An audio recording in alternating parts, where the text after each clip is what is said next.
안녕하세요.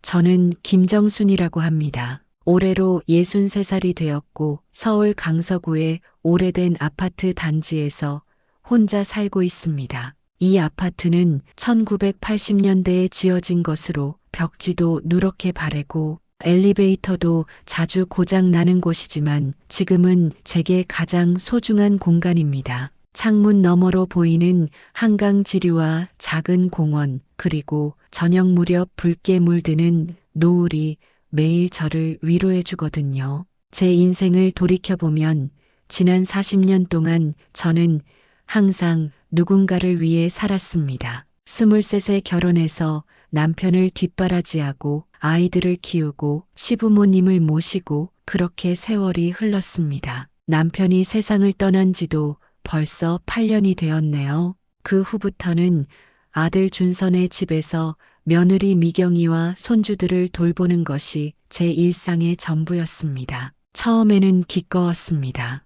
아들이 엄마 아이들 봐달라고 할 때, 손주들의 해맑은 웃음소리를 들을 때 제 가슴은 뿌듯함으로 가득 찼습니다. 새벽 5시에 눈을 뜨는 것도 밤늦게까지 빨래와 다림질을 하는 것도 전혀 힘들지 않았어요. 사랑하는 가족을 위한 일이니까요. 아들네 집은 강남구의 깔끔한 아파트였습니다. 30평대의 넓은 공간에 최신 가전제품들이 즐비했죠. 미경이는 대학병원에서 간호사로 일하고 준서는 IT 회사에 다니는 맞벌이 부부였습니다. 손주들은 초등학교 2학년인 서준이와 유치원에 다니는 서연이 2명이었어요.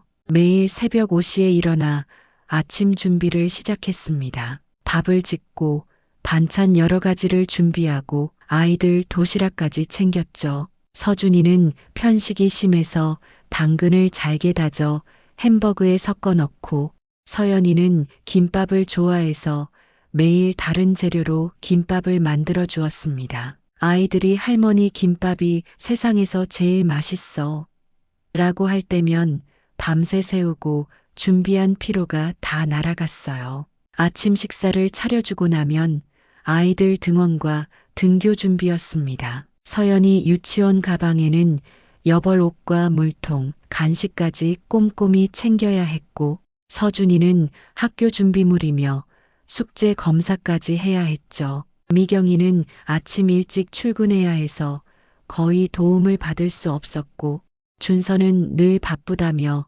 엄마가 알아서 해줘라고만 했습니다. 아이들을 보낸 후에는 본격적인 집안일이 시작되었습니다. 설거지, 청소, 빨래, 다림질, 30평대 집이지만 구석구석 먼지 하나 없이 깨끗하게 관리해야 했어요. 미경이는 집안이 조금만 어수선해도 어머니 청소를 제대로 안 하신 것 같은데요 라고 은근히 지적했거든요. 처음에는 그냥 꼼꼼하지 못한 제 탓이라 생각했습니다. 시간이 지날수록 미경이의 태도는 점점 차가워졌습니다. 제가 조금만 실수를 해도 한숨을 쉬며 역시 나이 드시니까 깜빡깜빡하시네요 라고 말했어요. 어느 날은 제가 서연이 유치원 준비물을 빼먹었는데 어머니 이런 건 꼭 챙겨주세요. 아이가 창피당해요 라고 핀잔을 줬습니다. 그때 가슴이 철렁 내려앉았어요. 제가 정말 쓸모없는 사람이 된 건가 싶어서요. 더 힘든 건 제 의견이나 감정은 전혀 고려되지 않는다는 점이었습니다. 어느 날 제가 오랜 친구 영자 씨와 오후에 차를 마시기로 약속했다고 했더니 미경이가 어머니 오늘 서연이 병원 가야 하는데요. 약속은 다음에 하시면 안 돼요? 라고 했습니다. 물론 손주가 아픈데 약속을 우선할 수는 없죠. 하지만 그런 식으로 제 일정이 무시되는 일이 너무 자주 반복되었어요. 준서에게 이런 얘기를 해봤지만 그는 항상 엄마 미경이도 힘들어. 조금만 이해해줘라고 했습니다. 며느리 편만 드는 아들을 보면서 점점 마음이 메말라갔어요. 내가 낳아 기른 아들인데 언제부터 나를 이렇게 대하게 된 걸까요? 어느 날은 제가 허리가 아파서 오늘은 좀 쉬어야겠다고 했는데 미경이가 어머니 그러면 누가 아이들 저녁 챙겨요? 저는 야근이라고 말씀드렸잖아요 라고 했습니다. 그 순간 제가 이 집에서는 사람이 아니라 그저 일하는 기계구나 싶었어요. 아픈 것도 허락받아야 하는 존재가 된 거죠. 그래도 손주들만큼은 제게 진심으로 다가왔습니다. 서준이는 학교에서 속상한 일이 있으면 항상 저에게 와서 얘기했어요. 할머니, 오늘 친구가 나한테 이렇게 했어라며 울먹이는 모습을 보면 가슴이 미어졌습니다. 서연이는 제가 만든 음식을 가장 맛있게 먹어주는 아이였어요. 할머니 손맛이 최고야. 라고 해주는 서연이 때문에 힘든 하루도 견딜 수 있었죠. 하지만 동시에 복잡한 감정도 있었습니다. 아이들이 저를 너무 당연하게 여기는 것 같기도 했거든요. 제가 아무리 피곤해도 할머니, 물 갖다 줘. 할머니, 이것 좀 해줘라고 시키는 아이들을 보면서 이 아이들도 나중에 부모처럼 나를 대할까봐 두려웠습니다. 특히 서준이가 친구들 앞에서 우리 할머니는 뭐든지 다 해줘라고 자랑하는 소리를 들었을 때 기쁘면서도 서글펐어요. 아이에게는 할머니가 무엇이든 해주는 게 당연한 일이 된 거죠. 나중에 이 아이가 자라서도 여성들을 이런 식으로 생각하게 될까봐 걱정되었습니다. 50대 후반부터 제 몸은 점점 말을 듣지 않기 시작했습니다. 무릎이 아프고 허리가 결리고 어깨가 굳어갔죠.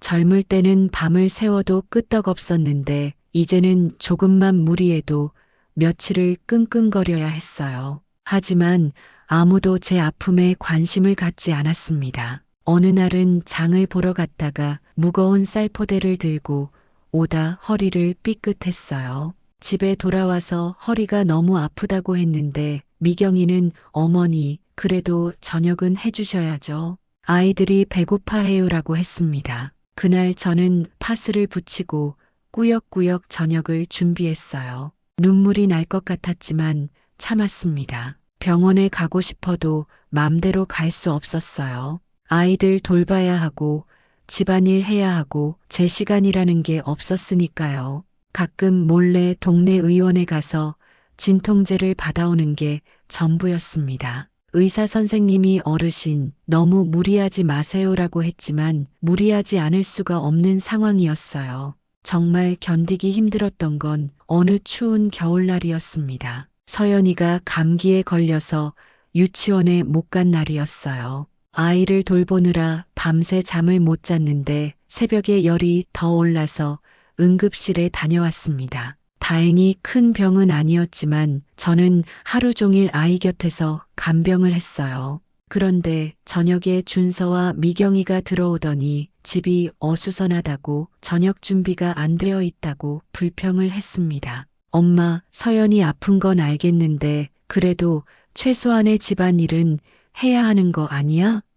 라고 준서가 말했을 때 저는 정말 말문이 막혔어요. 그날 밤 잠들기 전에 거울 속 제 모습을 봤습니다. 언제부터인가 항상 구부정한 자세에 얼굴에는 피로가 가득했어요. 눈가의 주름도 깊어지고 머리카락도 성성해졌더라고요. 그때 문득 생각했어요. 나는 언제까지 이렇게 살아야 하나? 남편이 살아있을 때는 그래도 누군가 제 편이 있었습니다. 힘들 때 당신 오늘 너무 힘들었어라고 말할 수 있는 사람이 있었죠. 하지만 이제는 아무도 제 마음을 들어주지 않았어요. 아들은 아내 편만 들고 며느리는 저를 가사도우미 정도로만 생각하고 손주들은 제가 해주는 걸 당연하게 여기고 그 깨달음 이후로 저는 조금씩 달라지기 시작했습니다. 먼저 제 몸부터 챙기기로 했어요.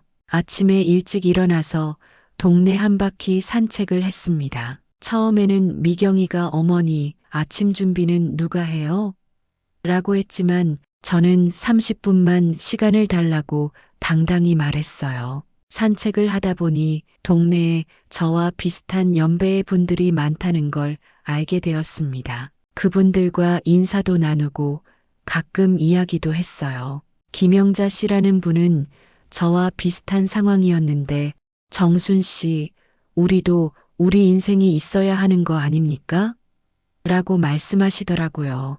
그 말이 제 가슴에 깊이 박혔습니다. 영자 씨를 통해 동네 어르신들이 모이는 작은 모임도 알게 되었어요. 매주 화요일 오후에 복지관에서 만나는 모임이었죠. 처음에 참여한다고 했을 때 미경이는 못마땅해 했습니다. 어머니, 서연이 유치원 끝나는 시간이랑 겹쳐요라고 했지만 저는 일주일에 2시간 정도는 내 시간을 가져도 되지 않겠니? 라고 말했어요. 그 모임에서 저는 처음으로 제 이야기를 털어놓을 수 있었습니다. 다른 분들도 비슷한 고민을 가지고 계시더라고요.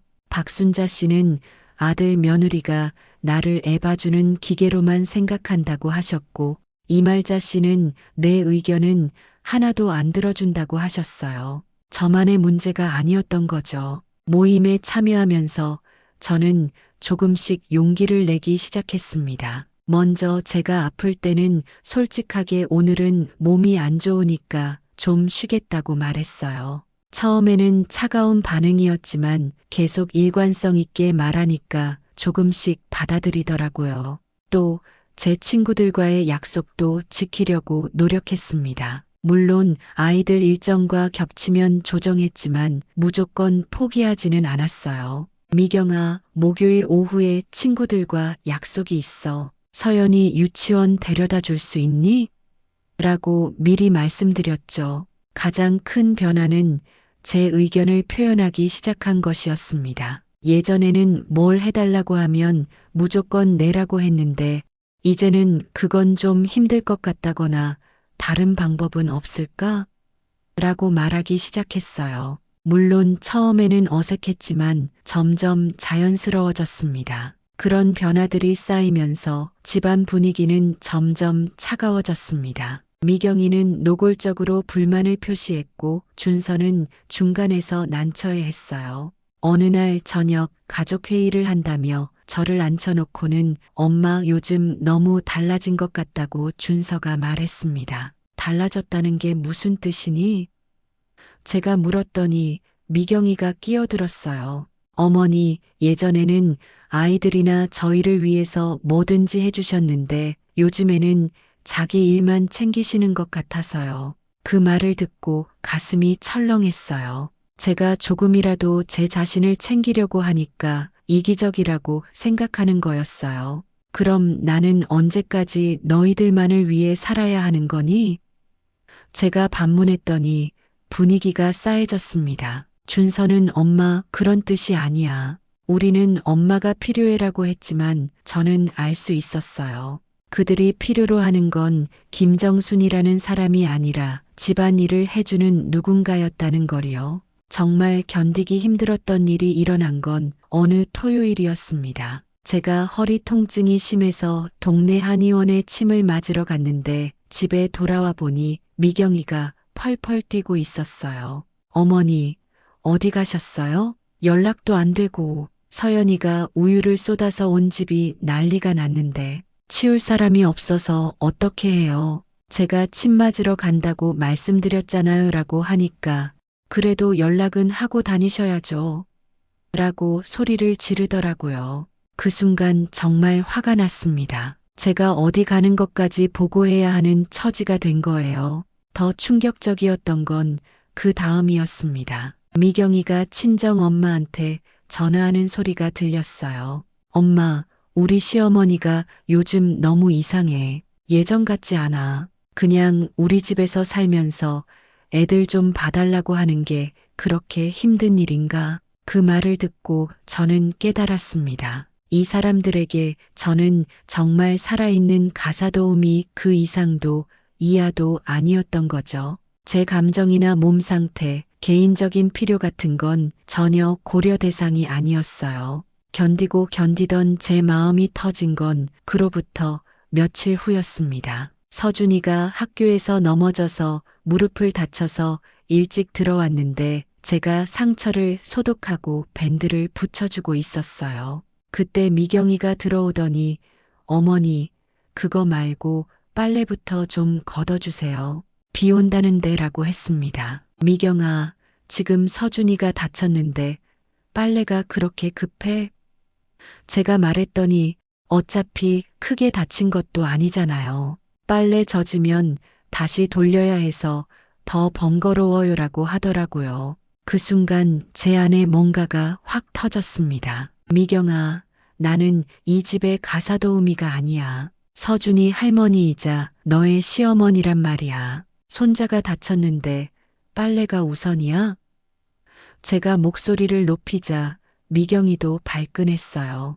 어머니가 여기서 뭐 하는 줄 아세요? 그냥 놀고 먹는 거 아니에요? 그 말을 듣고 저는 정말 할 말을 잃었습니다. 새벽 5시부터 밤늦게까지 이 집을 위해 일하는데 놀고 먹는다고요? 그때 준서가 들어왔는데 상황을 보더니 엄마 미경이가 좀 예민한가 보네. 이해해줘라고 또 며느리 편을 들었어요. 준서야, 내가 결혼하고 나서 엄마를 한 번이라도 사람으로 대한 적이 있니? 나는 너의 무료 베이비시터도 가사도우미도 아니야. 나도 사람이라고. 제가 떨리는 목소리로 말했지만 준서는 엄마가 너무 예민하게 구시네라고만 했어요. 그날 밤 저는 잠을 이룰 수 없었습니다. 계속 생각했어요. 내가 언제까지 이렇게 살아야 할까? 내 인생의 남은 시간을 이렇게 보내고 싶은가?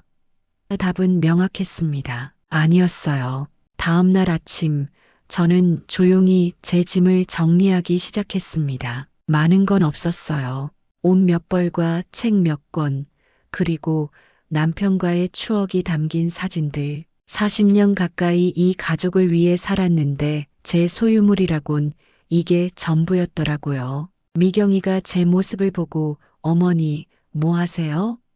라고 물었을 때 저는 담담하게 말했습니다. 집 구해서 나가려고 해. 더 이상은 여기서 살 수 없을 것 같아서. 미경이는 잠깐 당황하는 것 같더니 어머니, 농담이시죠?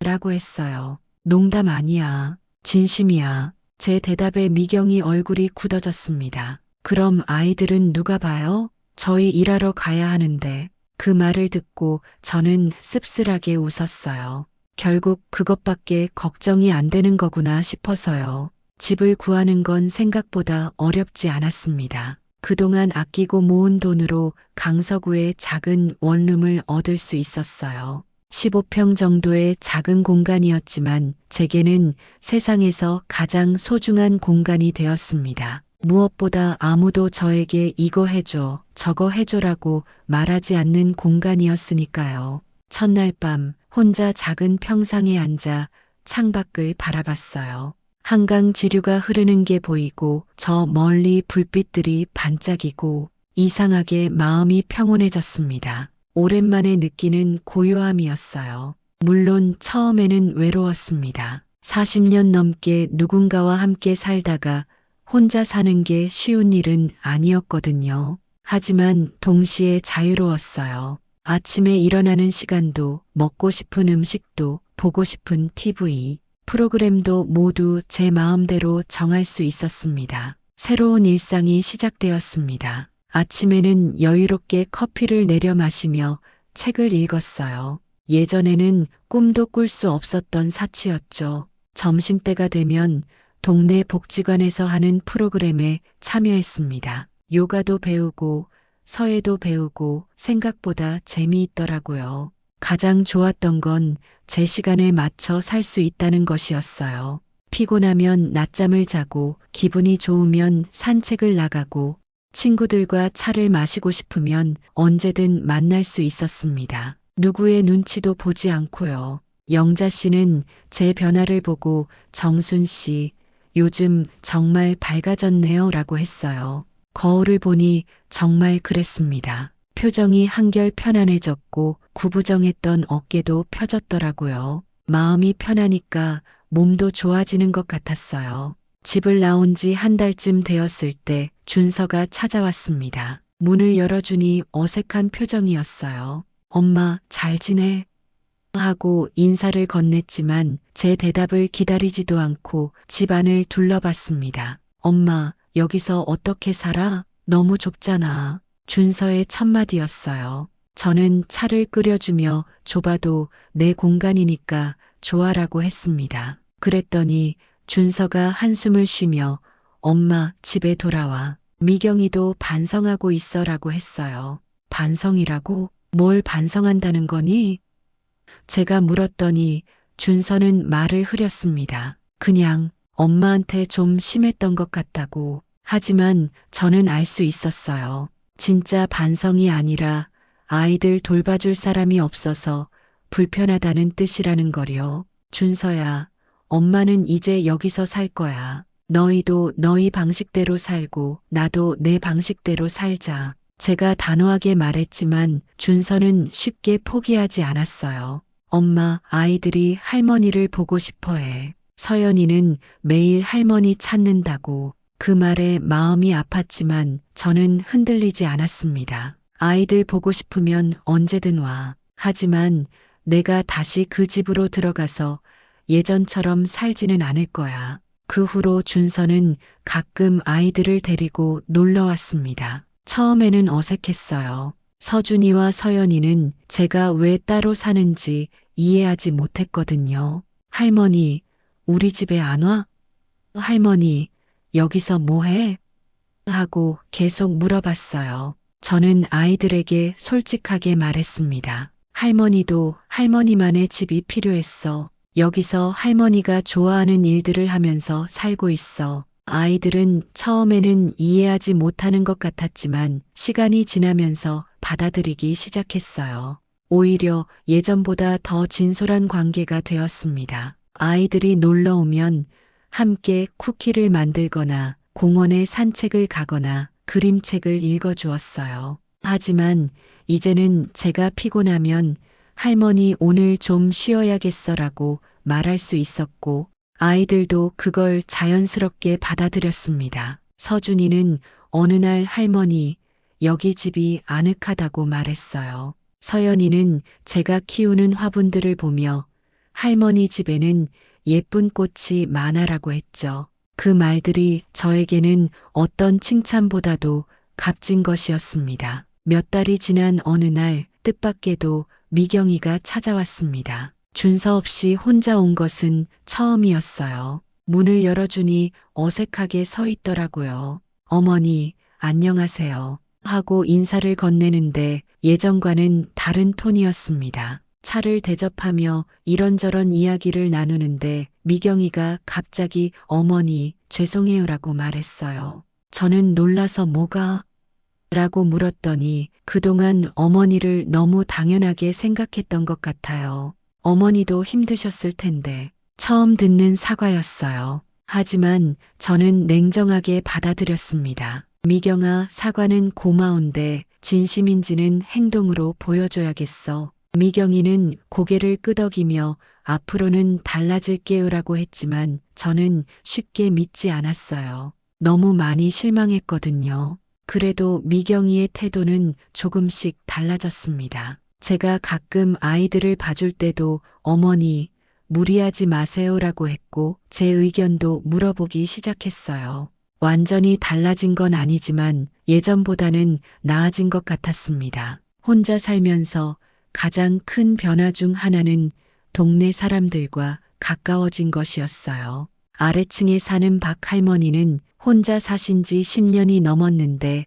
가끔 반찬을 나눠 드시며 이야기 상대가 되어 주셨어요. 정순 씨, 혼자 사는 게 처음에는 외롭지만 익숙해지면 자유로워요. 아무도 눈치 안 봐도 되니까. 박 할머니의 말씀이 큰 위로가 되었습니다. 혼자 사는 것에 대한 죄책감 같은 게 있었는데 그런 마음이 많이 사라졌어요. 복지관에서 만난 분들과도 친해졌습니다. 김영자 씨, 이순덕 씨, 최말자 씨 모두 저와 비슷한 연배에 비슷한 고민을 가지신 분들이었어요. 가끔 함께 영화를 보러 가거나 근처 산으로 등산을 가기도 했습니다. 영자 씨는 정순 씨, 요즘 정말 젊어 보여요. 표정이 완전히 달라졌어라고 해주셨어요. 거울을 보니 정말 그랬습니다. 항상 굳어있던 표정이 부드러워졌고 웃는 일도 많아졌더라고요. 시간적 여유가 생기니까 예전에 하고 싶었던 일들을 할 수 있게 되었습니다. 젊을 때부터 책 읽기를 좋아했는데 결혼하고 나서는 시간이 없어서 못했거든요. 이제는 하루에 1시간씩은 꼭 책을 읽었어요. 복지관에서 하는 서예 수업도 듣기 시작했습니다. 붓을 잡고 한 글자 한 글자 쓰다 보면 마음이 차분해지더라고요. 선생님이 정순 씨 글씨체가 참 곱네요라고 칭찬해 주실 때는 정말 기뻤어요. 요리도 달라졌습니다. 이제는 누군가를 위해 억지로 하는 요리가 아니라 제가 먹고 싶은 음식을 제 취향에 맞게 만들 수 있었어요. 간을 좀 싱겁게 한다고 누가 뭐라 하지도 않고 제가 좋아하는 나물 반찬을 많이 만들어도 괜찮았죠. 무엇보다 가장 큰 변화는 건강이었습니다. 스트레스가 줄어드니까 몸이 훨씬 가벼워졌어요. 만성적으로 아프던 어깨와 허리 통증도 많이 나아졌고 잠도 잘 자게 되었습니다. 동네 보건소에서 하는 건강 프로그램에도 참여했어요. 주 3회 하는 실버 체조는 정말 도움이 되었습니다. 같은 또래분들과 함께 운동하면서 건강도 챙기고 친구도 사귀고 일석이조였죠. 정기 건강검진도 제때제때 받을 수 있게 되었어요. 예전에는 아이들 일정 때문에 미루곤 했는데 이제는 제 일정을 우선시할 수 있었거든요. 의사 선생님도 어르신, 전보다 건강해 보이세요 라고 하시더라고요. 혼자 살면서 경제 관리도 배웠습니다. 예전에는 가족들 뒷바라지하느라 제 돈이 어디에 쓰이는지도 몰랐는데 이제는 한 푼 한 푼 계획을 세워서 쓸 수 있게 되었어요. 복지관에서 소개해준 간병 일을 가끔 했습니다. 제가 오랫동안 사람을 돌보는 일을 해왔으니까 경험도 있고 손길도 부드럽다고 좋아해 주셨어요. 일주일에 이틀 정도만 했지만 용돈벌이도 되고 보람도 느낄 수 있었습니다. 가끔 아는 분들이 청소나 정리정돈 일을 부탁하시기도 했어요. 제가 손재주가 좋다는 게 입소문이 나서요. 정순 씨가 정리해주면 집이 완전히 달라져라고 해주시는 말씀을 들으면 뿌듯했습니다. 시간이 지나면서 서준이와 서연이와의 관계도 새로워졌습니다. 예전에는 제가 무조건 해주는 존재였다면 이제는 서로 주고받는 관계가 되었어요. 아이들이 놀러 오면 할머니 집 청소를 도와주기도 하고 제가 아플 때는 할머니 괜찮아?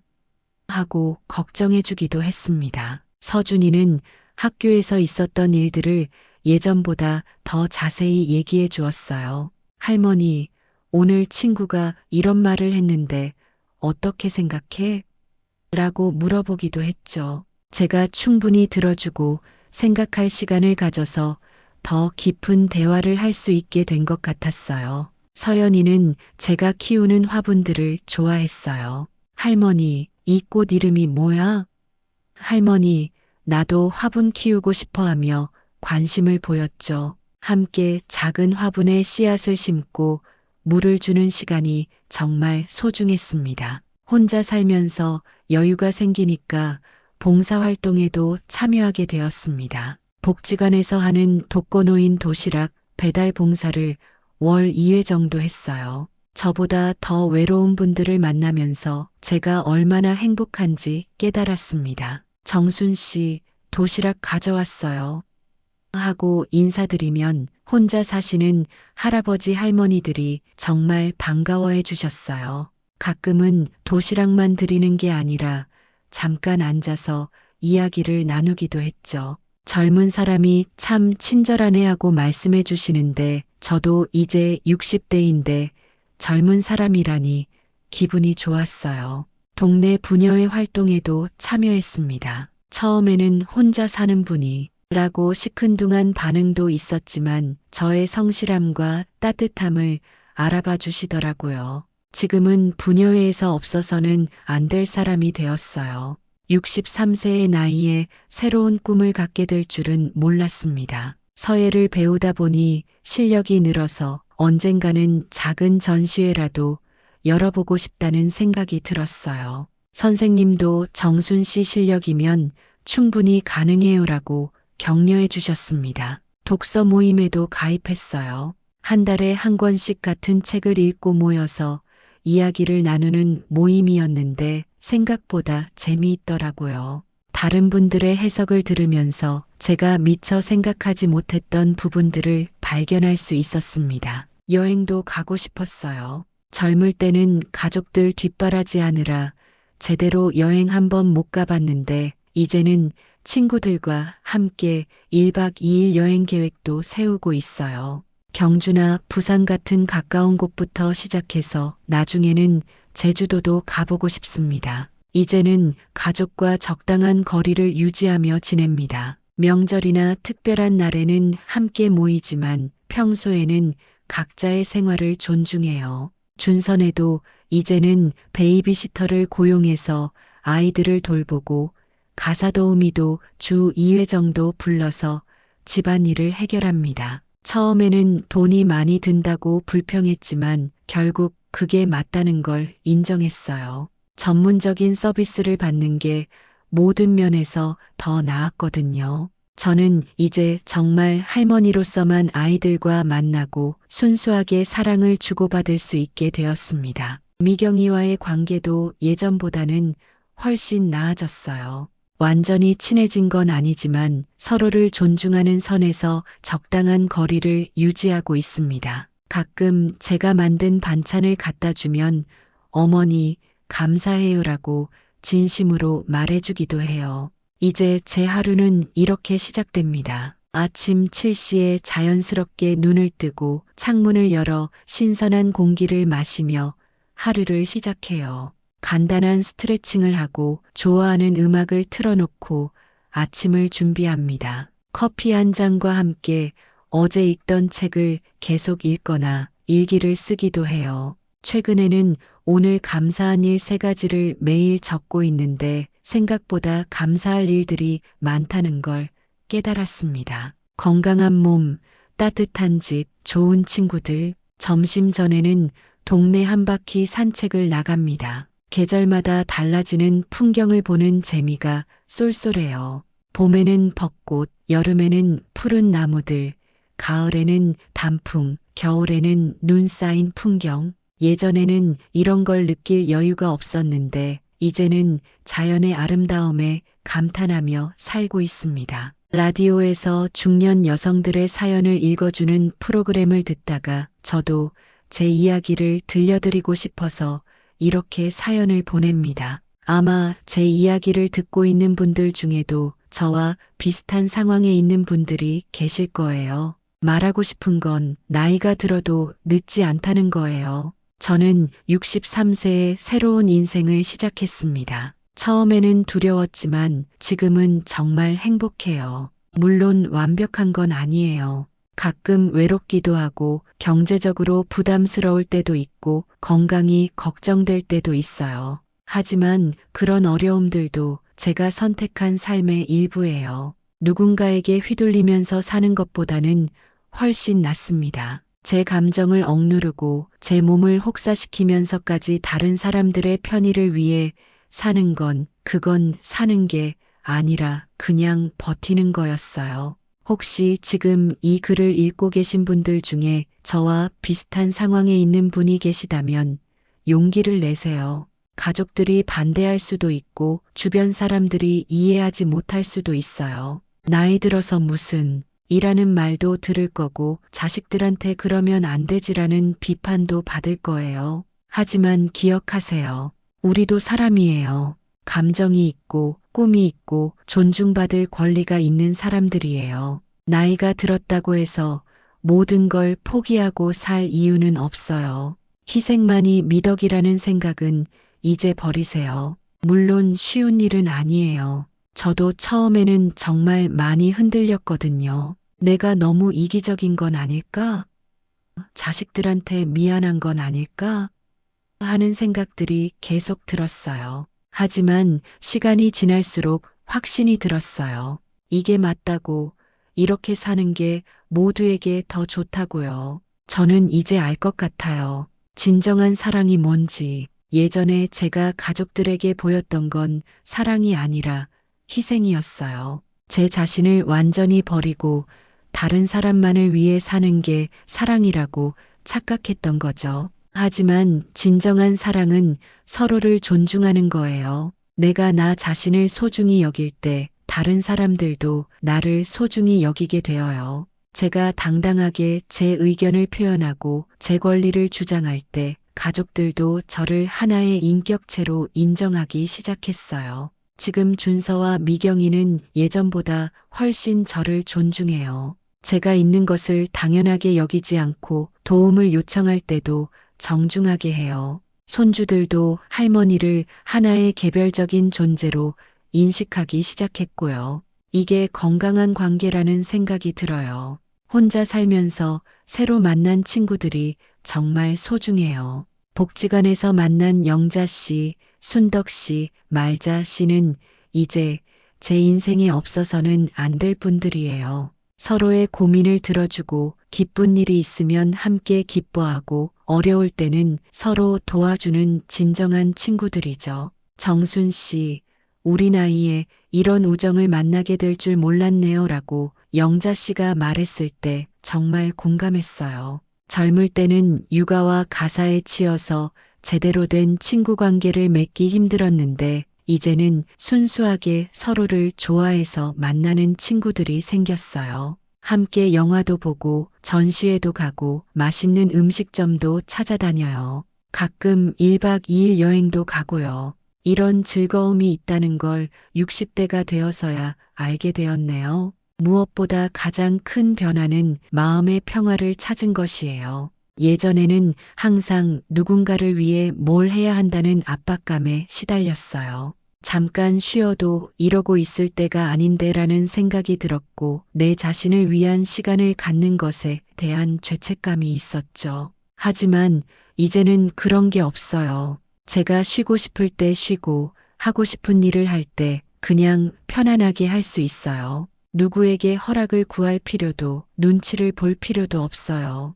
이런 마음의 자유를 누리면서 살 수 있다는 게 정말 행복합니다. 밤에 잠자리에 들 때면 오늘도 내가 원하는 대로 하루를 보냈구나 하는 만족감이 들어요. 누구 때문에 화내거나 스트레스 받을 일도 없고 억지로 참아야 할 일도 없고 이런 평온한 마음으로 하루를 마무리할 수 있다는 게 얼마나 소중한지 몰라요. 앞으로도 계속 이렇게 살아갈 거예요. 건강을 잘 챙기면서 하고 싶은 일들을 하나씩 해나가면서요. 서예 실력을 더 늘려서 작은 전시회도 열어보고 싶고 독서 모임에서 제가 발표도 해보고 싶어요. 여행 계획도 구체적으로 세우고 있어요. 올 가을에는 친구들과 함께 경주로 1박 2일 여행을 가기로 했어요. 불국사도 구경하고 맛있는 음식도 먹고 한옥에서 하룻밤 자는 것도 처음이라 설레어요. 봉사활동도 계속 할 거예요. 제가 받은 도움과 사랑을 다른 분들에게도 나눠드리고 싶어요. 특히 저처럼 어려운 상황에 있는 중년 여성분들에게 조금이라도 도움이 될 수 있다면 좋겠어요. 제 이야기를 끝까지 들어주셔서 감사해요. 혹시 지금 힘든 상황에 계신 분이 있다면 저의 이야기가 작은 위로라도 되었으면 좋겠어요. 우리 모두에게는 행복할 권리가 있어요. 나이가 많든 적든 어떤 상황에 있든 자신을 소중히 여기고 존중하며 살 권리가 있어요. 물론 변화는 쉽지 않아요. 용기도 필요하고 때로는 외로움도 감수해야 해요. 하지만 그 끝에는 진정한 자유와 평화가 기다리고 있어요. 저처럼 63세가 되어서도 새로운 시작이 가능해요. 처음 혼자 살기 시작했을 때 주변의 시선이 따가웠어요. 자식들 두고 혼자 산다더라. 나이 들어서 무슨 고집이냐 하는 말들을 들었죠. 동네 아는 분들 중에서도 저를 이해하지 못하는 분들이 계셨어요. 정순 씨, 그래도 가족이 우선이잖아. 손주들이 할머니를 찾는다는데 어떻게 그래? 하는 말을 들을 때마다 마음이 흔들렸어요. 내가 정말 이기적인 건 아닐까? 하는 생각이 들기도 했고요. 하지만 시간이 지나면서 그런 시선들을 무시할 수 있게 되었어요. 정작 중요한 건 다른 사람들의 평가가 아니라 제 자신의 행복이라는 걸 깨달았거든요. 다른 사람들이 뭐라고 하든 제가 행복하고 건강하게 살고 있으면 그걸로 충분하다고 생각해요. 지금은 오히려 제 선택을 부러워하는 분들이 더 많아요. 정순 씨가 용기가 있어서 그렇게 할 수 있었던 거야. 나는 아직도 못하겠어 하시는 분들을 보면 제가 먼저 길을 열었다는 생각에 뿌듯하기도 해요.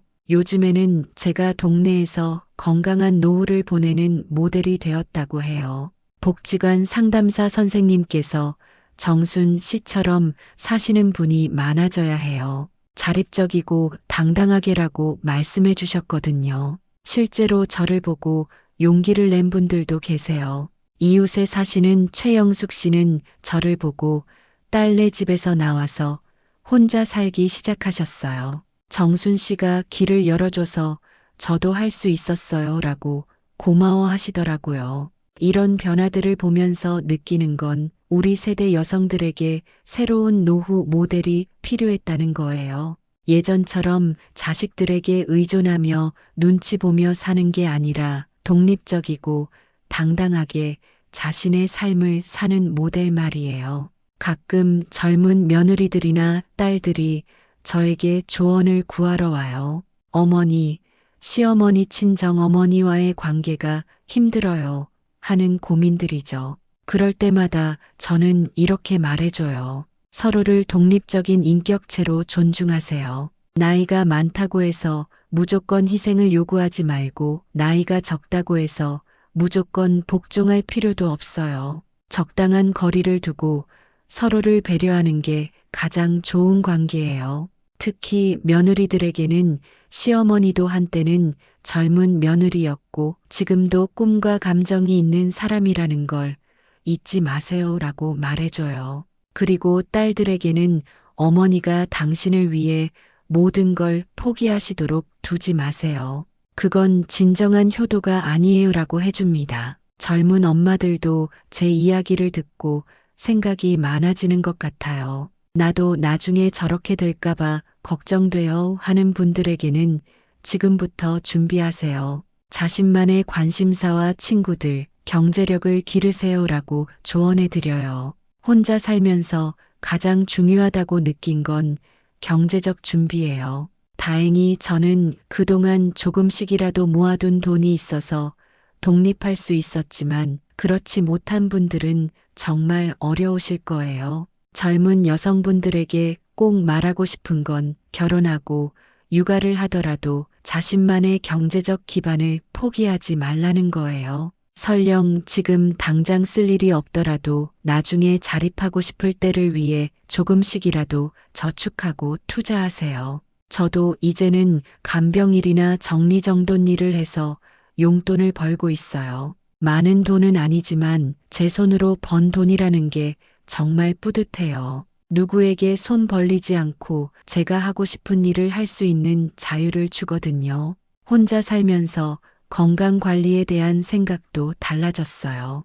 예전에는 가족을 위해서라도 건강해야지 했다면 이제는 나를 위해서 건강해야지 하는 마음이에요. 똑같은 건강 관리지만 동기가 다르니까 더 적극적이 되더라고요. 정기 검진도 빠짐없이 받고 운동도 꾸준히 하고 영양 관리도 신경 써요. 아프면 바로 병원에 가고 필요하면 약도 먹어요. 예전에는 괜찮다, 괜찮다 하면서 참기만 했는데 이제는 제 몸의 신호를 잘 들어주려고 해요. 무엇보다 스트레스가 줄어든 게 가장 큰 변화예요. 예전에는 만성적인 스트레스에 시달렸는데 이제는 그런 게 거의 없어요. 화날 일도 별로 없고 억지로 참아야 할 일도 없고 마음이 편하니까 몸도 훨씬 가벼워졌어요. 지금 제가 살고 있는 이 시간들을 인생의 봄이라고 부르고 싶어요.